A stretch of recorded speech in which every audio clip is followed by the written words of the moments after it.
Royal কাওয়া এই জিনিসটা আবার কি? আমি দেখাচ্ছি আপনাদেরকে রয়্যাল কাওয়াটা কি দিচ্ছে এটার মধ্যে। মানে পুষ্টির একটা ভান্ডার আপনার শরীরকে এনার্জেটিক রাখার জন্য, যাতে করে আমি সারাদিন প্রফুল্ল চিত্তে সুস্থভাবে সুন্দরভাবে কাজ করতে পারি। আমি প্রথমে রয়্যাল কাওয়া বানানোর জন্য আমাদের লিচু ফুলের মধু, হ্যাঁ লিচু ফুলের মধুটা দিয়ে নিচ্ছি। দেখেন আমি কি ইনগ্রিডিয়েন্টসগুলো দিচ্ছি, আমার সাথে একটু থাকেন আর কি। ভিডিওটা সম্পূর্ণ দেখলে তখন বুঝতে পারবেন যে। আর মধুর গ্রেডটা দেন মাশাআল্লাহ, আমরা প্রত্যেকটা মধুই আমরা এ গ্রেডের মধু দিচ্ছি, যে সুবহানাল্লাহ, যে লিচু ফুলের মধু। এই একটু মধু রেখে দিলাম, এটা পরে দিব আর কি। হ্যাঁ, এখানে দেখেন আমরা পাউডারটা আগে, পাউডার জাতীয় জিনিসটা সবচেয়ে এক্সপেন্সিভ যে জিনিসটা, এটা আমি আগে শুরু করি আর কি। এটাতে জিনসিন আছে, জাফরান আছে, আরও কিছু সিক্রেট ভেষজ উপাদান আছে, যেটা আমাদের ইনস্ট্যান্ট এনার্জি দেওয়ার জন্য চমৎকারভাবে কাজ করবে, টনিক হিসেবে কাজ করবে আর কি। এমনি তো জাফরানটা টনিক হিসেবে কাজ করবে, জিনসিনটা আমাদের টনিক হিসেবে কাজ করে। তারপরে যে ইনগ্রিডিয়েন্টসগুলো দেওয়া আছে প্রত্যেকটাই সুপার টনিক হিসেবে কাজ করবে। সো আমি এটাকে, এই ইনগ্রিডিয়েন্টসটাকে আমি আগে মিক্স করে নিব আর কি। হ্যাঁ, সুবহানাল্লাহ, চমৎকার একটা ফ্লেভার চলে আসছে কিন্তু।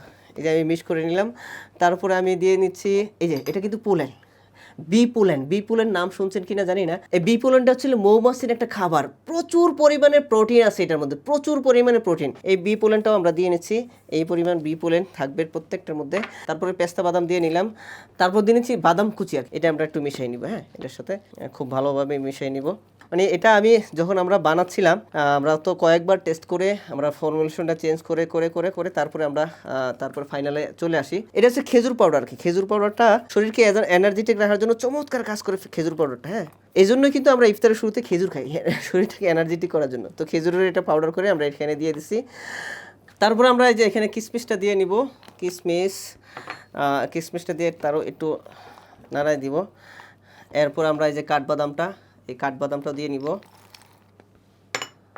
কাঠবাদামের পরে এই যে কাজু বাদাম, সুবহানাল্লাহ, এটা দিয়ে আর নাড়া টাড়া দিব না, এটা এইভাবে রাখবো। হ্যাঁ, এটা চামচটা একটু বের করে ফেলে তারপরে আমরা এখানে সাদা তিল আর তরমুজের বীজটা দিয়ে দিব। হ্যাঁ, এটা ডেকোরেশনের জন্য আর কি, জাস্ট সৌন্দর্য বানানোর জন্য।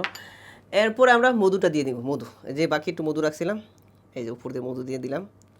আস্তে আস্তে সবটা একদম সুন্দরভাবে ভিজে যাবে আর কি। সুবহানাল্লাহ, এক তো হলো এটা ফুড গ্রেড জার, আর দ্বিতীয় হচ্ছিল মাইক্রো বায়ো ইনটেক হচ্ছে। সুবহানাল্লাহ, এটা দিয়ে মেশিনে দিলেই ইনটেক হয়ে যাবে।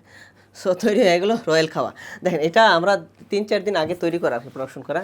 এটা ফাইনালি রেজাল্টটা এরকম হবে আর কি। কালারটা আমি এটা একটু দূরে সরে রাখি, এটা নিয়ে আসি। দেখেন এটা কিন্তু ইনটেক করা, এই যে মাইক্রো বায়ো ইনটেক করা। এটা নিচের দেখেন পাউডার, আসল জিনিসটা যখন আপনারা খাবেন এটা একটু নেড়ে নিচের থেকে উপরে নিয়ে এসে তারপরে খাবেন আর কি। চমৎকার একটা ফ্লেভার। দেখেন এখানে জাফরানটা দেওয়ার কারণে কিন্তু এটা কালারটা চেঞ্জ হয়ে গেছে। আপনি যখন 1-2 চামচ খাবেন চমৎকার একটা এনার্জেটিক ফিল করবেন। এর চেয়ে আর পুষ্টিদায়ক খাবার কি আর হইতে পারে কিনা আমি জানি না, এত চমৎকার একটা জিনিস হয়েছে। আর এটা বাচ্চা থেকে বৃদ্ধ সবাই খাইতে পারেন।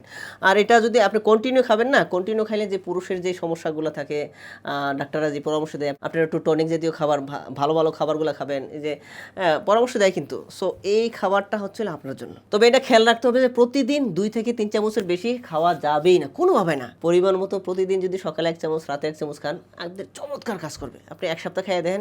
সো এই রয়্যাল খাওয়াটা সংগ্রহ করার জন্য যেটা করতে হবে, স্ক্রিনে দেন আমার কল করা লাগবে, অথবা আমাদের পেজে মেসেজ করতে হবে, অথবা এখানে যে বাটন আছে বাটন ক্লিক করো আপনি সংগ্রহ করতে পারবেন। চলুন আমরা আবার কেমিক্যাল থেকে বের হয়ে প্রকৃতির দিকে ফিরে আসি। সুস্থ থাকুন, ভালো থাকুন প্রকৃতির সাথে। জাযাকাল্লাহু খায়রান।